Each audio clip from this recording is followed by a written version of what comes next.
Tonight, the Young Leadership Council's Wednesday at the Square concert series continues over at Lafayette Square. Performing is this morning's music guest on the show, Dusky Waters. Right now, we're getting to know who Dusky is. Welcome to the show, ma'am. How you doing? Thank you so much. I'm doing wonderful. So excited to be here. So describe your sound again as you have it. Sure. I would describe my sound as new Americana. So sort of a blend of lots of different root styles that really reflect all of the places I've lived and where I grew up in central Arkansas. And so it's a little bit of gospel, a little bit of indie, a little bit of bluegrass, a little bit of rock and roll, just kind of a nice little gumbo. And we can see that gumbo, and it's a good gumbo with a lot of good ingredients in it. We see in your performances here. You talked about the cross section of different genres, but what is important here is that is the sound of the region. There is no differentiation, really. Totally, and I think genre sometimes can be very limiting and confining, and so I love to not let it confine me,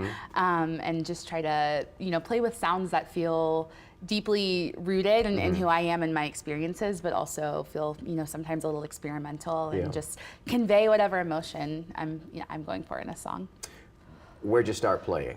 Ooh, I started playing as a kid growing up in the church in Little Rock, Arkansas. So I come from a musical family, very blessed to have a mother, aunties, grandma, great aunties who all could sing and play piano. I was looking up your information before the segment and looking at the videos, and every single clip I saw you had a different instrument. I was like, wait, how many instruments does she play? Yeah, a lot.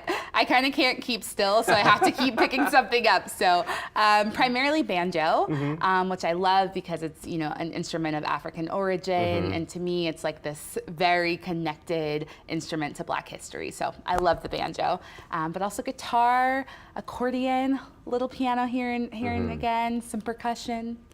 I think that's what's very important in part about your sound and your music and your story is that folks don't often think, or at least in popular culture, that folk music, for instance, is something that arguably originated in many Black communities, rural communities, to give us what then ultimately became country music when the genres were split.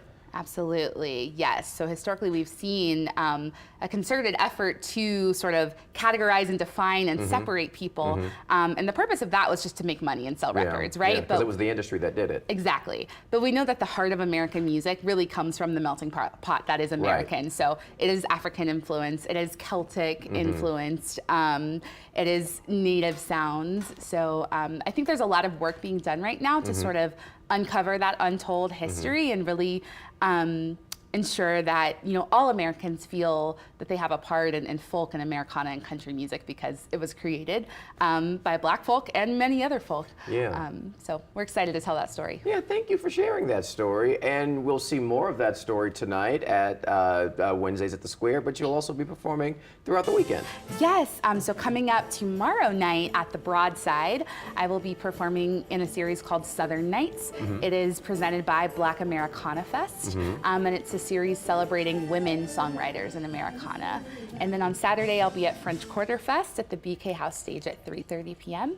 And then Jazz Fest on April 25th at the Lanyap stage. Proud of your success. Thank you so much. Yeah, and I want to ask you on the way out, you mentioned the other festival that you're involved in. Yes. That's in September. Tell us about that. Yes, we got some time. Absolutely. Late September, Black Americana Fest will be making its second debut in New Orleans. We had an incredibly successful first year, so we are so excited to bring that back.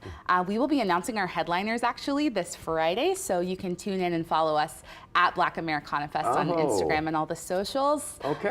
We're also hosting a gala with Charmaine Neville and Lily Lewis, an Amethyst Star. Yes, Friday, May 9th. So we'd love for everyone to come out to that. It's open to the public. All right. Tickets are available on our website. Oh, we'll be sure to get that information on ours too, and as we get closer, hopefully have you on again and talk more about it. Perfect. Thank you, ma'am. Happy to have you here. Thank you so Happy much. for your performances too, and you can check out Dusky Waters tonight at the Young Leadership Council's Wednesday at the Square concert series. Things kick off at 5 o'clock over there in Lafayette Square. Free to get in.